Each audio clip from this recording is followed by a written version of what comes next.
Ha dado mucho de qué hablar la columna de Germán Vargas Lleras que inspira además nuestro tema del día, numeral bajar sueldos, que entendido así, pues obviamente es como si usted le pregunta a alguien quiere que le bajen el sueldo, eso es como preguntarle si el agua moja. Lo que plantea la columna de Vargas Lleras, en términos muy concretos, es que sí, que hay que suspender algún tipo de beneficios, primas, cesantías, intereses, por un lado, y por el otro, que los empresarios, todos tienen que poner, los empresarios tienen que recibir un subsidio del gobierno, las empresas formales que se comprometan a no despedir gente, un subsidio formal para pagar las nóminas y a su vez los empleados deben aceptar la posibilidad de que se les baje momentáneamente, temporalmente su sueldo para que todos tengamos quincena, que es el título de la columna. Dice Vargas Lleras, cuando llega la quincena y no hay cómo pagarla, una parte es mejor que nada. Se podría, es comprensible en términos reales hoy, ese subsidio que propone Vargas Lleras que debe entregar el gobierno, Juan Carlos. Pues Gustavo, él propone medidas de dos tipos, pues de varios tipos, pero se pueden enmarcar en medidas permanentes y medidas transitorias. Las medidas permanentes son, pues primero pasar una reforma laboral, que eso además toma un par de meses y ya para entonces tenemos quebrada la mitad de la economía y mucha gente aguantando más hambre de la que está aguantando hoy. Lo de la reforma laboral, yo creo que para eso en parte me imagino que estarán pensando en la nueva emergencia económica, pero aquí hay un mensaje que es muy importante, que es también para la Corte Constitucional, que es permitir el salario mínimo por horas para formalizar empleo. Yo creo que esta es una modernización que es necesaria, el gobierno la estaba pensando ya desde hace un tiempo y nos llevaría, hay muchas actividades hoy por hoy, Gustavo, que son por horas, esencialmente. Entonces, permitir un salario mínimo por horas y permitir la contratación por horas, ya hoy se podría hacer si la Corte además lo permite, no se necesitaría la reforma laboral, pero yo concuerdo con esto. En las medidas transitorias, él dice flexibilizar los horarios de trabajo con turnos nocturnos, dominicales y festivos. Por supuesto, imagino que lo que dice sin recargo, no lo pone ahí, pero me parece que es obvio. Y dado que necesitamos que la gente se distancie, se separe, pues una forma natural es tener 3 turnos o tener 2 turnos en las empresas, que de manera que no estemos todos en los medios de transporte al mismo tiempo. Esta medida se me hace obvia y necesaria.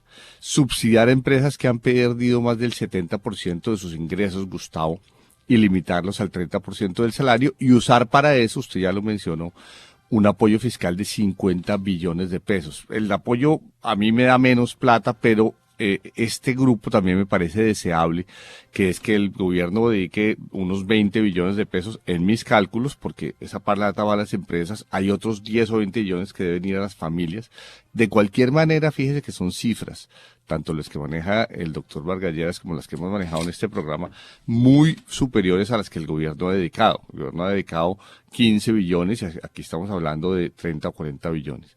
Y el tercer grupo es el más litigioso, el grupo de medidas, que es medidas transitorias, en donde sí hay un problema, que es el siguiente, Gustavo. Un contrato laboral pues tiene 2 partes, la empresa y el trabajador. Y me parece que Vargas Lleras se va del lado de las empresas y le dice, eliminen las primas de junio y diciembre, que cuestan 1 billón, suspendan las cesantías e intereses de cesantías, eliminen el subsidio de transporte. Esas cosas, claro, les ayudan a las empresas, pero deterioran mucho la situación de los trabajadores en un momento en el cual las familias están pasando trabajos. Piensen que una familia puede tener a una persona empleada formal y a una persona no empleada formal. Entonces, si bien hay que buscar un justo medio, digamos, todos son medidas difíciles, medidas yo creo que bien intencionadas, pero obviamente, por ejemplo, eliminar los subsidios de transporte. Yo escuché lo siguiente, Gustavo. Hay empresas que están contemplando, muchas, que sus trabajadores monten en bicicleta en vez de montar en medios de transporte. Y necesitan para esto, algunas les van a financiar las bicicletas, eso me parece un poco injusto, pero digamos con el subsidio de transporte que pagan sus bicicletas, de manera que eliminar el subsidio de transporte deteriora un poco el salario. Entonces, claro, hay de todo como en botica en la propuesta del doctor Vargas Lleras, unas cosas que son yo creo que muy necesarias, el trabajo por horas y el salario por horas, otras más litigiosas, que es en favor de la empresa y no tanto del trabajador, y otras que me preocupan, que es esperarnos mucho tiempo a que pase una laboral. una reforma Profesor laboral. Echeverry, usted menciona lo del trabajo por horas, que pues no es la primera vez que se hace ese debate en Colombia, pero claro, ahora con la circunstancia de la pandemia, seguramente las consideraciones han cambiado. ¿Cómo hacer para que no consideren muchos trabajadores, de pronto con razón, que esa es una manera de disfrazar una precarización adicional del trabajo? ¿Cómo garantizar que eso sea para bien y no para mal? Jorge, yo lo que diría es que este ya es un fenómeno mundial que se le conoce como la economía del trabajo, de trabajos específicos o pequeños o cortos. Hoy por hoy una persona puede tener, digamos, por cuenta propia, y esa es la gran mayoría de nuestros trabajadores informales, puede tener 3 o 4 empleos u ocupaciones en la semana, con diferentes empleadores, con diferentes empresas. Esa persona trabaja un día, 2 días con una empresa, otro día con otra empresa. En inglés se le llama gig economy, que son la economía de trabajos pequeños, cortos, pero es una forma, digamos, eficiente en que el mercado laboral ha encontrado que usted necesita un programador, lo necesita solamente una vez por semana, o necesita una persona de servicios solamente 1 o 2 veces por semana. Entonces, por supuesto que es una situación difícil, pero es la nueva característica del empleo, no en Colombia, Jorge, a nivel mundial.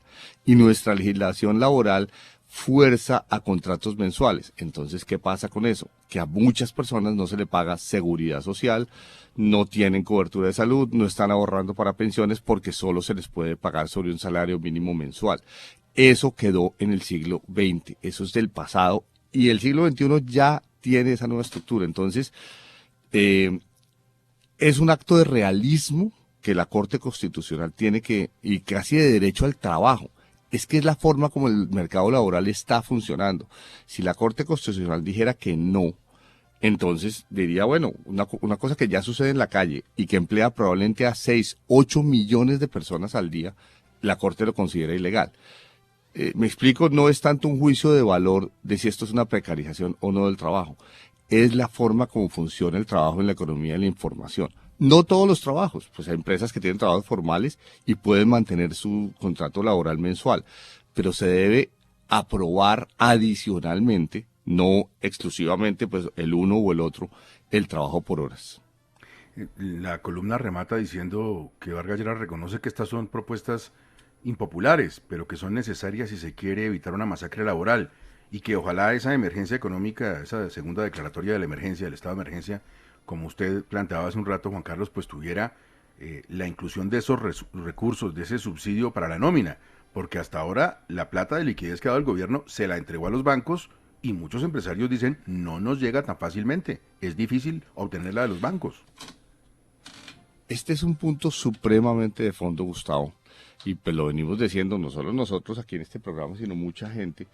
Esto, si uno le entrega la plata a empresas y familias, las empresas y familias la van a gastar en comprar cosas, bienes, servicios, cosas que necesitan de la canasta familiar, y eso van a ser ventas para las propias empresas que a su vez contratarán contratistas y le podrán pagar a los bancos y le podrán pagar impuestos al gobierno, y se genera un círculo virtuoso, Gustavo, hacia arriba que saca la economía del otro lado. Pero el empujón, el estartazo, tiene que venir de que el gobierno se meta la mano al drill y saque.